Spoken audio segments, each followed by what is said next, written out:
আজিগড়ে কর্মরত মহিলা ডাক্তারকে ধর্ষণ করে খুনের প্রতিবাদে নরঘাটে বিক্ষোভ মিছিল। ভারতীয় জনতা পার্টির 4 নম্বর মণ্ডলের পক্ষ থেকে পূর্ব মেদিনীপুর জেলায় নন্দকুমার থানার অন্তর্গত হলদি নদীর তীরে নরঘাট শীতলপুর পশ্চিমগ্রাম পঞ্চায়েত এলাকায় মিনি বাজারে বাংলাদেশে হিন্দুদের উপর অত্যাচার এবং আজিগড় মেডিকেল কলেজে কর্মরত মহিলা ডাক্তারকে ধর্ষণ করে খুন করার প্রতিবাদে বিক্ষোভ মিছিল। উপস্থিত ছিলেন প্রাক্তন বিচারপতি তমলুক লোকসভা সাংসদ অভিজিৎ গাঙ্গুলি, 4 নম্বর মণ্ডল সভাপতি মহাদেব মণ্ডল ও ভারতীয় জনতা পার্টির জেলা ও মণ্ডল স্থানীয় নেতৃত্ববৃন্দ। নন্দকুমার থেকে নিজস্ব প্রতিনিধি সংবাদ কর্নার। চলে গেল একটা শ্মশানে, সেখানে গিয়ে আবার পুলিশ সেই বাবাকে এবং মাকে সেই শ্মশানে নিয়ে গেল। ইতিমধ্যে আরও কি জানা গেল যে সিসিটিভি দেখে ওই ছেলেটিকে গ্রেপ্তার করা হয়েছে তার সঙ্গে আরো দুজনের ছবি দেখা গিয়েছিল। সেই দুজনকে তাদের কোনো সন্ধান পুলিশ করেনি। সেই দুজন কোথা থেকে এসেছিল, কোথায় গেল, তারা কারা, সে সম্বন্ধে পুলিশ এবং প্রশাসন এবং মমতা ব্যানার্জি সম্পূর্ণ নিরুচ্চার। একটি কথাও তারা বলছেন না। এদিকে ফরেনসিক সায়েন্সের বিশেষজ্ঞরা বলছেন যে মেয়েটির শরীরে যত রকমের আঘাত দেখা গেছে, যেভাবে চোখ দিয়ে রক্ত বেরিয়ে এসেছে, নাক দিয়ে রক্ত বেরিয়ে এসেছে, পায়ে বিভিন্ন আঘাত আছে, অন্যান্য জায়গায় অন্যান্য অঙ্গে বিভিন্ন আঘাত আছে, এইগুলো একজন মানুষের কাজ হতে পারে না। কোনটা করেছিল এটা সম্পূর্ণ মিথ্যে কথা, এটা একজনের কাজ নয়। বাকি দুজনকেও বা আরো একাধিক যারা আছে তাদেরকেও গ্রেপ্তার করতে হবে। মমতা ব্যানার্জি তার স্বভাব সুলভ ভঙ্গিতে যে ধরনের অসত্য কথা বলে থাকেন, তাতে বলেছেন তিনি এই ছেলেটির ফাঁসি চান যে ধরা পড়েছে।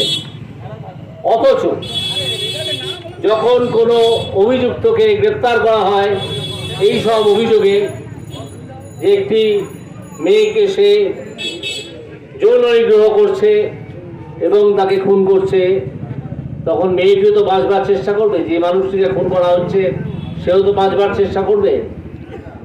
সে যে খুন করার চেষ্টা করছে তার শরীরে আঁচড় এবং কামড়ের দাগ রেখে যাবে। এটা সর্বত্র দেখা যায়। মেয়েটি হয়তো মারা গেল, কিন্তু সে আঁচড় এবং কামড়ের দাগটা রেখে যাবে। এই ছেলেটির গায়ে কোনো আঁচড় এবং কামড়ের দাগ আছে কিনা সেটা কিন্তু পুলিশ বলছে না, বা পুলিশ সেই পরীক্ষাটাও করেনি। অর্থাৎ এই ছেলেটিকে এই প্রথমেই এই যে ছেলেটির ডিফেন্স নেবার যে পদ্ধতি, যখন মামলা শুরু হবে তখন সে প্রথমেই বলবে যে যদি আমি এই ঘটনা করে থাকতাম তাহলে আমার গায়ে তো মেয়েটির কোনো আঁচড় বা কামড়ের দাগ থাকতো। সেসব তো কিছুই ছিল না। পুলিশ তো এসব কিছু করেও নি। যদি থাকতো তাহলে করতো, ব্যাস মামলা ওখানেই শেষ। আমি একজন বিচারপতি এসে আপনাদেরকে জানাচ্ছি যে মামলা ওখানেই শেষ। তারপরে আপনি যাই করুন, যত অগ্রসরই হন সেই মামলা নিয়ে, যত ক্রস এক্সামিনেশন হোক, যত এক্সামিনেশন হোক, এই তথ্যটিকে আপনি পাল্টাতে পারবেন না। এবং এটা আজ প্রতিষ্ঠিত হয়ে গেছে। কালকে বিভিন্ন মিডিয়াতে আপনারা দেখেছেন যে ওই ছেলেটির এই পরীক্ষাটা করানো হয়নি। অর্থাৎ এই ছেলেটিকে গ্রেপ্তার করা হয়েছে এবং একই সঙ্গে তাকে বাঁচানোর সব রাস্তা খুলে রাখা হয়েছে। সে হয়তো এর মধ্যে যে বেল পেতে পারে, নাও পেতে পারে, কিন্তু তার কিচ্ছু হবে না। এ কথা আমি আজকে আপনাদের কাছে লিখে দিয়ে যেতে পারি। আপনারা দেখে এখন পুলিশের যে তদন্ত চলছে সেই তদন্ত প্রক্রিয়ায় এই ছেলেটির কিচ্ছু প্রমাণ করা যাবে না, কোনো দোষ প্রমাণ করা যাবে না। কারণ দোষ প্রমাণ করতে গেলে প্রথম যে কাজগুলো করতে হয় সেই কাজগুলোই পুলিশ করেনি, বরং তাকে অ্যাডভান্টেজ দিয়েছে, তাকে সুবিধে করে দিয়েছে যাকে ধরেছে। অর্থাৎ এখন সন্দেহ করতে হচ্ছে যে আদৌ এই ছেলেটি জড়িত ছিল। তো একটি অন্য ছেলেকে তুলে নিয়ে এসে তাকে টাকা পয়সা দেবার লোভ দেখিয়ে যে তুমি এখন 2 বছর জেলে থাকো, তোমার কোনো অসুবিধা হবে না, জেলে তুমি রাজার হালে থাকবে এবং এত লক্ষ টাকা পাবে বা এত কোটি টাকা পাবে, তুমি শুধু স্বীকার করে নাও যে তুমি এরকম ওই সময় ছিলে। কিন্তু প্রমাণ কিচ্ছু করা যাবে না। আপনারা জেনে রাখবেন যে পুলিশের সামনে কোনো তথ্য যদি স্বীকার করা হয়, তাহলে সেই স্বীকারকে বিচার বিভাগ স্বীকার বলে সম্মতি দেয় না। সেটা কোনো স্বীকার নয়। একমাত্র ম্যাজিস্ট্রেটের কাছে যদি এটা গিয়ে কেউ স্বীকার করে যে হ্যাঁ আমি ওই খুনে ছিলাম এবং আমি খুন করেছি বা আমি ধর্ষণ করেছি, তাহলেই সেটা গ্রাহ্য হতে পারে। সে কাজ কিন্তু পুলিশ আজও করেনি, অথচ 3 দিন হয়ে গেছে, 4 দিন হয়ে গেছে, 4 দিন হতে চললো। পুলিশ নাকি সঙ্গে সঙ্গে তাকে অ্যারেস্ট করেছে। সে কোথায় ছিল? কোথা থেকে অ্যারেস্ট করলো? পুলিশ কোথা থেকে জানলো যে ওর সঙ্গে আরো 2 জন ছিল, তাদেরকে ছেড়ে দিল কেন? কেন ছেড়ে দেওয়া হলো? তাদের পরিচয় জানাচ্ছে না কেন? এমনকি পুলিশ এই ছেলেটির পরিচয় জানাচ্ছে না। পুলিশ কমিশনার কালকে বলেছেন সাংবাদিকদের প্রশ্নের উত্তরে যে এই ছেলেটি একটি ক্রিমিনাল, এর আর অন্য কোনো পরিচয় থাকতে পারে না। এইসব ন্যাকা কথা, এইসব সাহিত্যিক কথা, এইসব আমরা শুনতে চাই না। আমরা স্পষ্ট পরিচয় জানতে চাই। আমরা মুখ্যমন্ত্রীর কাছে, মুখ্যমন্ত্রী বলেছেন যে সিবিআই তদন্ত হোক, আমার কিছু যায় আসে না, কারণ আমরা কিছু লুকোতে চাইছি না। আমি মুখ্যমন্ত্রীকে বলছি যে মমতা ব্যানার্জি, আপনি লুকোতে চাইছেন এবং এর মধ্যে লুকিয়ে ফেলেছেন। অন্যান্য নেতৃত্ব তারা সবাই আছে। এই চাপ এটা আমাদের জেলায় শুধু না, অন্যান্য জেলাতেও শুরু করা হচ্ছে এবং হয়ে গেছে। এই চাপ আপনারা মাথায় রাখুন যে মৃতদেহ পুড়িয়ে দেওয়া হয়েছে আর একবার ময়না তদন্ত না করে। আপনারা মাথায় রাখুন দ্বিতীয়ত যে এই অপরাধ একজনের পক্ষে করা সম্ভব নয়। আমরা মাথায় রাখুন তৃতীয়ত যে ছেলেটি খুন করেছে বলে বলা হচ্ছে, সেই ছেলেটির গায়ে কোনো নখের বা দাঁতের কোনো কামড়ের বা আসরের চিহ্ন আছে কিনা সে পরীক্ষা পুলিশ করেনি। কেন এইসবগুলো এই ফাঁক রাখা হলো? এই বলে আমি আপনাদের কাছে আবেদন করবো, এই প্রশ্ন সকলে মাথায় রাখুন। এটা ঠিক আছে, যা হয়ে গেছে এই বলে ছেড়ে দেবেন না। অনেক আরো প্রশ্ন আসবে, যত আলোচনা হবে তত প্রশ্ন উঠে আসবে, যেমন আসছে গতকাল থেকে। আপনারা মাথায় রাখুন যে এটা একটা সম্পূর্ণ ভাওতা দেওয়া হচ্ছে, একটি মেয়েকে খুন করা হয়েছে এবং এর পেছনে অন্য কোনো রহস্য লুকিয়ে আছে। সেই রহস্য মমতা ব্যানার্জি চান না যে উদ্ঘাটিত হোক। সেই জন্য হঠাৎ করে খুব নরম হয়ে গেছে যে হ্যাঁ সিবিআই আসতে পারে। সিবিআই এসে তো পোস্টমর্টেমটাই করতে পারবে না, সেকেন্ড পোস্টমর্টেমটাই তো হবে না। আপনাদের মনে করিয়ে দিই, এর আগে সিপিআইএম আমলে রিজওয়ানুর রহমান বলে একটি ছেলে খুন হয়েছিল। অনেকে বলেছিল খুন হয়নি, ট্রেনে ধাক্কা লেগে রেল লাইনের ধারে পড়েছিল।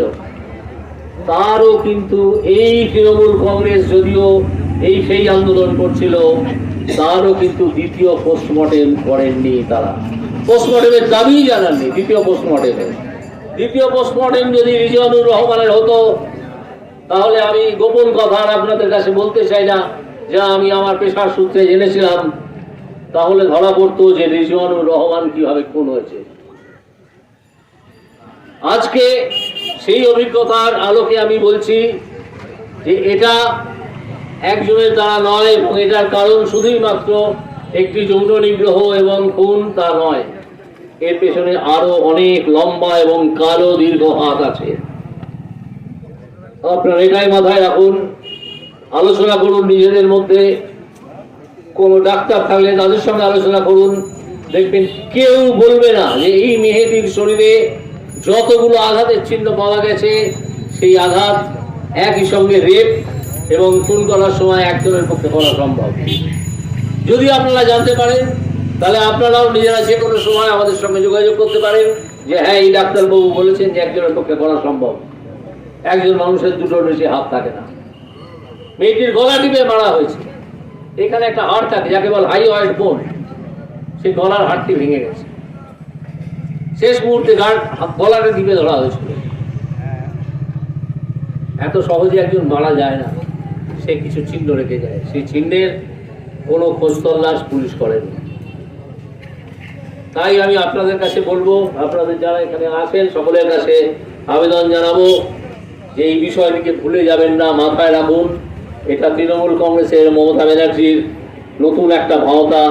তিনি অন্য কোনো অপরাধকে আড়াল করার জন্যে এই কথা বলছেন, অন্য কোনো অপরাধকে আড়াল করার জন্যে বলছেন যে হ্যাঁ সিবিআই তদন্ত আমি চাই।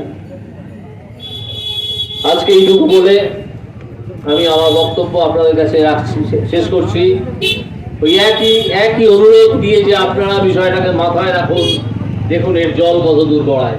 খুন করা হয়েছে, খুন করে তড়িঘড়ি তার দেহ পুড়িয়ে দেওয়া হয়েছে, যাতে আর কোনো তদন্তের প্রশ্নই না ওঠে মৃতদেহকে নিয়ে।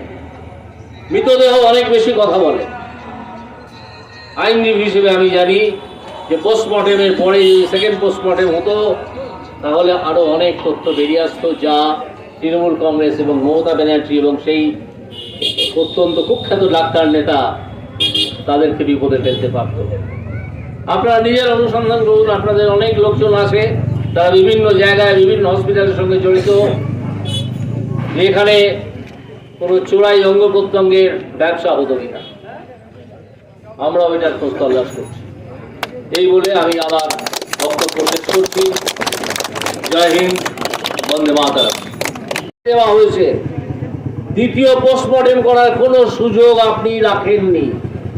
দ্বিতীয় পোস্টমর্টেম করলে যদি অন্য কাউকে, অন্য কোনো অথরিটিকে দিয়ে করানো হতো, আর্চিকর ছাড়া যদি সেনাবাহিনীর হসপিটালে করা হতো বা অন্য কোনো বোর্ড গঠন করে করা হতো আদালতের নির্দেশে, তাহলে অবশ্যই ধরা পড়তো যে এখানে অভিযুক্ত মাত্র একজন নয়, একাধিক জন। সেই ভয়তে এই মৃতদেহ সাত তাড়াতাড়ি একটা দ্রুত পোস্টমর্টেম করিয়ে, ময়নাতদন্ত করিয়ে ডেড বডিটা পুড়িয়ে দেওয়া হয়েছে। এইটা মুখ্যমন্ত্রী সম্পূর্ণ ভাওতা দিচ্ছেন মানুষকে, পশ্চিমবঙ্গের মানুষকে, যে আমরা চাই সিবিআই তদন্ত যদি হয় হোক, আমাদের লুকোনোর কিছু নেই, কারণ তিনি আসল জিনিসটা লুকিয়ে ফেলেছেন, অলরেডি এর মধ্যে পুড়িয়ে দিয়েছেন। কিন্তু তা হলেও কতকগুলো চিহ্ন তবু রয়ে যায়, সব লুকিয়ে ফেলা যায় না। মৃতদেহটা হয়তো লুকিয়ে ফেলা যায়, কিন্তু এটা বার করা যায় যে তাদের সঙ্গে যারা ছিল তারা কারা, যে তিনজন ওই ঘরের থেকে যাচ্ছিল তারা কারা, তারা কোন রোগীর আত্মীয়, কেন যাচ্ছিল, রাত্রি 3টার সময় কে ডেকে পাঠিয়েছিল তাদেরকে। আমরা সবাই জানি, প্রত্যেকেরই হসপিটালে যাওয়ার অভিজ্ঞতা আছে। হসপিটালে আমরা যারা রাত জেগেছি বিভিন্ন আত্মীয় স্বজনের জন্য, সেখানে একটা পাবলিক অ্যাড্রেস সিস্টেম থাকে, আরজিকর সেটা আছে। আমি আরজিকর হসপিটালে বহুবার গেছি, পিজি হসপিটালে বহুবার গেছি, এনআরএস হসপিটাল আমার বাড়ির উল্টো দিকে, সেখানেও বহুবার গেছি, রাতও জেগেছি। সেখানে একটা পাবলিক অ্যাড্রেস সিস্টেম থাকে, সেই অ্যাড্রেস সিস্টেমে রোগীর নাম এবং বেড নাম্বার দিয়ে ঘোষণা করা হয় যে অমুক চন্দ্র তমুক তিনি আজকে বেশি অসুস্থ হয়ে পড়েছেন, বাড়ির লোককে বলা হচ্ছে এক্ষুনি এই বেডের সামনে চলে আসুন। তখন তারা যায়। তাহলে এই ছেলেটির সঙ্গে যে দুজন ছিল, সেই দুজনের যারা আত্মীয় বলে বলছে, যারা ভর্তি ছিল, তারা কারা, তাদের জন্য কি ধরনের ঘোষণা করা হয়েছিল। বহু ফাঁক আছে, বহু ফাঁক রেখে মৃতদেহটিকে পুড়িয়ে দেওয়া হয়েছে। তাই আমাদের নেতা শুভেন্দু অধিকারী ডিমান্ড করেছেন সিবিআই তদন্ত চাই। সিবিআই তদন্ত হলে দেখবেন যে দুজনকে পুলিশ বাঁচাতে চাইছে সেই দুজনের পরিচয় সংগ্রহ করা হবে, সেই দুজনকে কোথা থেকে এসেছিল, কার ডাকে তারা ওখানে গেল, সেই সব সংগ্রহ করা হবে। এর মধ্যে আরেকটি সন্দেহজনক ঘটনা হচ্ছে যে মুহূর্তে এটা জানা গেল, সেই সময় থেকে তাদের একজন কুখ্যাত ডাক্তার নেতা সেই হসপিটালে গিয়ে বসে রইল 3 ঘন্টা, যতক্ষণ না মৃতদেহ পোস্টমর্টেমের জন্য পাঠানো হয়েছে। তারপরেও সে বলেছিল যতক্ষণ না মৃতদেহ নিয়ে পুলিশ শ্মশানের দিকে রওনা হয়ে গেছে, তার সামনে থেকে বিভিন্ন রাজনৈতিক দলের নেতা নেত্রীদের লাঠিচার্জ করে সরিয়ে দিয়েছে। না, ভুল বললাম, পুলিশ এবারে লাঠিচার্জ করে উদ্দেশ্য নিয়েই করেনি। তার কারণ যদি লাঠিচার্জ করে বিক্ষোভ আরো বেড়ে যেতে পারে। তারা চুলের মুঠি ধরে লাথি, কিল, চড়, ঘুষি মেরে এই নেতা নেত্রীদের সরিয়েছে। আপনারা টিভিতে দেখবেন, আপনারা ফুটেজগুলো দেখে নেবেন। সুতরাং এইভাবে সরিয়ে দিয়ে পুলিশ তাদেরকে নিয়ে গেছে। তারপর এই কুখ্যাত নেতা সে হসপিটাল ছেড়েছে। তার এত কিসের আঠা ছিল এই হসপিটালে গিয়ে বসে থাকার? আপনিও কেউ ছিলেন না। এই লোকটিকে আজকে তারা বলছেন কেউ চেনেন না, যে ধরা পড়েছে। কেউ যদি না চেনেন তাহলে হসপিটাল একে ঢুকতে দিল কিভাবে? এখন একটা কথা সাধারণে চালাচালি হচ্ছে, প্রসঙ্গ উঠছে যে তাহলে কি এমন কিছু মেয়েটি জেনে ফেলেছিল, এমন কিছু গোপন কথা মেয়েটি জেনে ফেলেছিল ওই হসপিটালের, যার ফলে তাকে খুন করতেই হতো? যদি সে গাড়ি চালিয়ে বেরিয়ে যায়, হঠাৎ গাড়িটা চালিয়ে বেরোতে পারবে না, তাকে কোনো ট্যাক্সির অন্য কিছু ডাকতে হবে বাড়ি যাওয়ার জন্যে, সোদপুরে তার বাড়ি, তখনই লোকজন জানাজানি হয়ে যাবে, তখন তাকে ফলো করা যাবে এবং মাঝপথে তাকে অন্য কাজ করাও যেতে পারে। এই ব্যাপারটা আপনারা মাথায় রাখুন। কোনো শরীরী অঙ্গ পাচারের কোনো চক্র ওই কুখ্যাত ডাক্তার নেতার নেতৃত্বে এই আরজিকর হসপিটালে চলছে না তো? আজকে এই প্রশ্ন উঠে আসছে আমাদের সামনে, না হলে তাকে কেন খুন করা হবে? খুন করার মতো কি ঘটনা ঘটেছে? হঠাৎ একজন তিনতলার একটা ঘরে রেস্ট নিচ্ছিল, সারা রাত ডিউটি করার পরে হঠাৎ কেন তাকে খুন করা হলো? এর অন্য কোনো জবাব পাওয়া যাচ্ছে না। মৃতদেহ পুড়িয়ে দেওয়া হয়েছে। যে খুন করেছে বলে বলা হচ্ছে তার শরীরে অন্য কোনো আঘাতের চিহ্ন আছে কিনা, অর্থাৎ মেয়েটির দ্বারা করে যাওয়া কোনো আঘাতের চিহ্ন আছে কিনা তার পরীক্ষা পুলিশ করেনি, যেটা অবশ্য কর্তব্য, যেটা করতেই হয় যে কোনো খুনের মামলায়। আপনি নিজে চিন্তা করুন, আপনি একজনকে খুন করতে গেলেন, যাকে খুন করতে গেছেন যাচ্ছেন, সে বাধা দেবে না? সে আর কিছু না হোক অন্তত আঁচড় এবং কামড় সেই দুটো আপনাকে দেবে, তার চিহ্ন শরীরে রয়ে যায়। এই চিহ্নটা নির্দিষ্ট করে ছবি তুলে এবং এটার মাপ তৈরি করে রেখে দিতে হয়, কতটা আঁচড় হয়েছে, কতটা কামড় হয়েছে। এবার সেই দাঁতের মাপের সঙ্গে এই মাপটা মেলাতে হয়। এটা হচ্ছে ফরেনসিক সায়েন্স, এটা একটা বিজ্ঞান। এই ঘটনা পুলিশ ঘটায়নি। পুলিশ ইচ্ছে করে ছেলেটিকে বিভিন্ন অ্যাডভান্টেজ দিয়েছে, তাকে গ্রেপ্তার করেছে যাতে তার কিচ্ছু না হয়। সে হয়তো কিছুদিন জেলে থাকবে, তারপর বেল পাওয়া পেয়ে যাবে, তারপরে কোনো সাক্ষী নেই কি হয়েছে না হয়েছে। যে সাক্ষীরা আসেন, যারা হয়তো দেখেছেন ছেলেটিকে দেখতে বা ক্যামেরা, সেখান থেকে হয়তো বলা যাবে এই ছেলেটি সেই ছেলেটি নয়, আপনারা অন্য লোককে ধরেছেন। এর গায়ে তো কোনো চিহ্ন, আচরণের চিহ্ন ছিল না, এ তো ওখানে যেত না। অনেক প্রশ্ন আসবে, অনেক প্রশ্ন। আমি তো 24 বছর ওকালতি করেছি হাইকোর্টে, আমি জানি কত ধরনের প্রশ্ন তোলা যায়। এই ধরনের যদি ফাঁক পুলিশি তদন্তে থাকে, ফলে আজকে আমাদের মনে প্রশ্ন তৈরি হয়েছে যে মমতা ব্যানার্জি এই ভাওতাটি দিচ্ছেন কেন? কেন তিনি বলছেন যে এটা এমন একটা হত্যাকাণ্ড, সেটা নারকীয় এবং ছেলেটির ফাঁসি চাই? হঠাৎ ফাঁসির কথা কেন? তিনি বলছেন আমি সিবিআই তদন্ত চাই। সিবিআই তদন্ত হলে আমার কোনো আপত্তি নেই। ঠিক আছে, সিবিআই তদন্ত যদি আপনি চানই, আপনি সিবিআই এর হাতে খুলে তুলে দিন, দেখি আপনি কতদূর চান। নাকি কাউকে আদালতে ঠেলে দিতে চাইছেন সিবিআই তদন্তের নামে একটা মামলা করে, তারপর সেই মামলাকে টেনে নিয়ে যাওয়া হবে 6 মাস, তারপর বলা হবে ঠিক আছে সিবিআই তদন্ত পাওয়া গেল, ততক্ষণে সব তথ্য প্রমাণ সব নষ্ট হয়ে গেছে। এই ধরনের কেসে যত দ্রুত সম্ভব তদন্ত শুরু করতে হয়। পুলিশ শুরু করেছে এবং যথেষ্ট ফাঁক রেখে দিয়েছে যাতে ছেলেটি মুক্ত হয়ে যায়।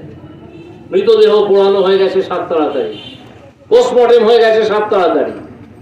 বাবাকে একটা থানায়, যেটা আগে বললাম, মাকে একটা থানায় ডেকে নিয়ে গিয়ে ডেড বডি অন্য জায়গায় নিয়ে গিয়ে পরে তাদেরকে আবার খবর দিয়ে সেই সরকারে নিয়ে আসা হয়েছে। এইসব ঘটনা কেন পুলিশ ঘটালো? কোনো উদ্দেশ্য যদি না থাকে। আমরা জানি, বহুদিন ধরে আমরা দেখছি যে আজকের এই পুলিশ পশ্চিমবঙ্গের এই শাসক দল তৃণমূল তাদের চাকরের মতো কাজ করছে, তাদেরকে যা বলা হচ্ছে তাই করছে। কিন্তু সন্দেহকে তো আপনারা বলাতে পারবেন না। এই যে সন্দেহ, তার নিরসন হতে পারে একমাত্র যদি সিবিআই তদন্ত হয়, তার ফলে তার দ্বারাই হতে পারে। আমরা সিবিআই তদন্ত চাইছি, আমরা বিচার বিভাগীয় তদন্ত চাইছি। কোনো সিটিং জাজ, যারা এখনো জজ আছেন হাইকোর্টে, তাদেরকে দিয়ে যাতে তদন্ত হয়, তথ্য সব উঠে আসে, ওই শ্রেণীর সঙ্গে আরো দুজন কারা, তাদের সম্পূর্ণ পরিচয় যাতে জানা যায়, তাদেরকে কে ডেকেছিল ওখানে যাওয়ার জন্য? কোন বিভাগ থেকে পাবলিক অ্যাড্রেস সিস্টেমে অ্যানাউন্স করা হয়েছিল রাত্রি 3টের পরে যে মুখচন্দ্র তমুক আপনারা এই বেডের সামনে আসুন, তার রোগীর ওষুধ কিনতে হবে বা রোগীর অবস্থা খারাপ, আপনারা আপনার সামনে দেখুন? এসব কিছু করা হয়নি। ফলে আপনারা এই প্রশ্ন নিয়ে, আমাদের আবেদন, এই প্রশ্ন নিয়ে আপনারা আলোচনা করুন। এইভাবে কেন ভাওতা দেওয়া হচ্ছে? আমি মনে করি এটা সম্পূর্ণ ভাওতাবাজি হচ্ছে। কোনো সিবিআই তদন্ত এই মুখ্যমন্ত্রী চান না। তাহলে যে অন্য অপরাধের আড়ালে আছে, আমি মনে করি অঙ্গ পাচারের অপরাধ থাকতে পারে, থাকা সম্ভব। না হলে একজন হঠাৎ কুখ্যাত ডাক্তার নেতা তৃণমূলের, তিনি কেন ওখানে বসে থাকবেন সারাদিন ধরে? এই প্রশ্নগুলো আপনারা নিজেদের মধ্যে তুলুন, আপনারা আলোচনা করুন এবং প্রশাসনের উপর চাপ সৃষ্টি করার কাজ আমরা শুরু করেছি। প্রতিটা বিধানসভা কেন্দ্রে বিজেপি এই বিক্ষোভ সমাবেশ করবে। আজকে আরও এক জায়গায় আছে, গতকাল কাকতিয়া বলে একটি জায়গা, সেখানে হয়েছে, এবং সর্বত্র আমরা থাকার চেষ্টা করছি।